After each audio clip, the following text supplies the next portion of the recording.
We are again in 4.1, and just to remind you what we did last example, for the last one we converted degrees to radians. Now we're going to convert from radians to degrees, and so in this particular case we're going that direction. We start with radians, things that generally involve pi, but you'll notice the bottom one down here doesn't. Then we're going to try to convert these to degrees to get a degree measure, which is more along the lines of what we're used to anyway. And so that's something that through the process we'll see a little bit more clearly at the end. Now this time it's multiply by 180 over pi. You'll notice it's a little different from the last example. It's flipped. Now the reason that it's flipped like that is because when we're converting to degrees, we actually want to get rid of pi. So notice right here, if we're converting pi over 4, then what we do, we multiply by 180 over pi.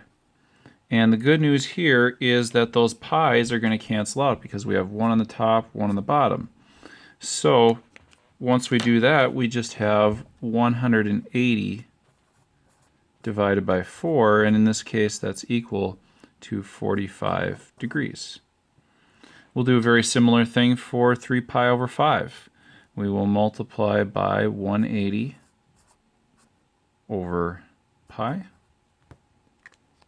As before, the pi's will cancel out, and so we get 3 times 180, which is 540, divided by 5. And if we do that, 540 divided by 5 is 108 degrees.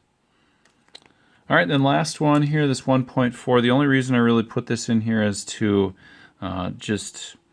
just realize again that we could have decimals, and so we're going to multiply this one by 180 over pi.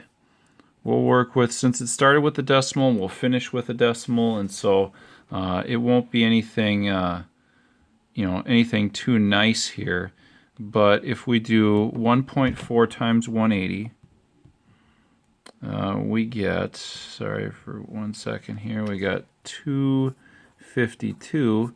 Divide that by pi, and we get about 80.2 degrees. So we're approximating. There's some decimal places after that, but that should be close enough in this case. So then we've converted to our degree measures for those 3 examples.